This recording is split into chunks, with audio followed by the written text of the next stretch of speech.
क्या आप बद्रीनाथ की कहानी जानते हैं? यह वो जगह है जहाँ शिव और पार्वती रहते थे।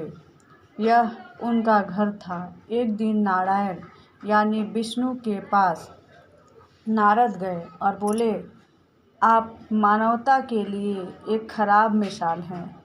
आप हर समय शेषनाग के ऊपर लेटे रहते हैं। आपकी पत्नी लक्ष्मी हमेशा आपकी सेवा में लगी रहती है और आपको लाड करती रहती है। इस ग्रह के अन्य प्राणियों के लिए आप अच्छी मिसाल नहीं बन पा रहे हैं। आपको सृष्टि के सभी जीवों के लिए कुछ अर्थपूर्ण कार्य करने चाहिए। विष्णु तप और साधना करने के लिए सही स्थान की तलाश में नीचे हिमालय तक आए। वहाँ उन्हें मिला बद्रीनाथ, एक अच्छा सा छोटा सा, जहाँ सब कुछ वैसा ही था जैसा उन्होंने सोचा था। साधना के लिए सबसे आदर्श जगह लगी उन्हें यह। वह उस घर के अंदर गए। घुसते ही उन्हें पता चला कि यह तो शिव का निवास है और वह तो बड़े खतरनाक व्यक्ति हैं। अगर उन्हें गुस्सा आ गया तो वह आपका ही नहीं खुद का भी गला काट सकते हैं। ऐसे में नारायण ने खुद को एक छोटे से बच्चे के रूप में बदल लिया और घर के सामने बैठ गए। उस वक्त शिव और पार्वती बाहर कहीं टहलने गए थे। जब वे घर वापस लौटे तो उन्हें देखा कि एक छोटा सा बच्चा ज़ोर ज़ोर से रो रहा है। पार्वती को दया आ गई। उन्होंने बच्चे को उठाने की कोशिश की। शिव ने पार्वती को रोकते हुए कहा, इस बच्चे को मत छूना। पार्वती ने कहा, कितने क्रूर हैं आप, कैसी नासमझी की बातें कर रहे हैं। मैं तो इस बच्चे को उठाने जा रही हूँ, देखिए तो कैसे रो रहा है। शिव बोले, जो तुम देख रही हो उस पर भरोसा मत करो।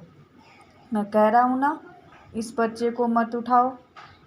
बच्चे के लिए पार्वती की स्त्री सुलभ मनोभावना ने उन्हें शिव की बातों को नहीं मानने दिया। उन्होंने कहा, आप कुछ भी कहें, मुझे कोई फ़र्क नहीं पड़ता। मेरे अंदर की माँ बच्चे को इस तरह रोते नहीं देख सकती। मैं तो इस बच्चे को ज़रूर उठाऊंगी। यह कहकर उन्होंने बच्चे को उठाकर अपनी गोद में ले लिया। बच्चा पार्वती की गोद में आराम से था और शिव की तरफ बहुत ही खुश होकर देख रहा था। शिव इसका नतीजा जानते थे, लेकिन करे तो करे क्या। इसलिए उन्होंने कहा, ठीक है, चलो देखते हैं क्या होता है। पार्वती ने बच्चे को खिला पिलाकर चुप किया और वहीं घर पर छोड़कर खुद शिव के साथ गर्म पानी में स्नान के लिए बाहर चली गई। वहाँ पर गर्म पानी के कुंड हैं। उसी कुंड पर स्नान के लिए शिव पार्वती चले गए। लौट कर आए तो देखा कि घर अंदर से बंद था। शिव तो जानते ही थे कि अब खेल शुरू हो गया है। पार्वती हैरान थी कि आखिर दरवाज़ा बंद किसने किया। शिव बोले, मैंने कहा था ना, इस बच्चे को मत उठाना। तुम बच्चे को घर के अंदर लाई, अब उसने अंदर से दरवाज़ा बंद कर लिया।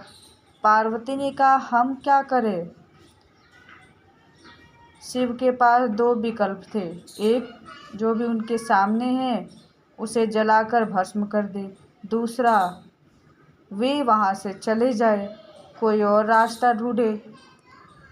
उन्होंने कहा, चलो कहीं और चलते हैं, क्योंकि यह तो तुम्हारा प्यारा बच्चा है, इसलिए मैं इसे छू भी नहीं सकता, मैं अब कुछ कर भी नहीं सकता, चलो कहीं और चलते हैं। इस तरह शिव और पार्वती को अवैध तरीके से वहाँ से निष्कासित कर दिया गया।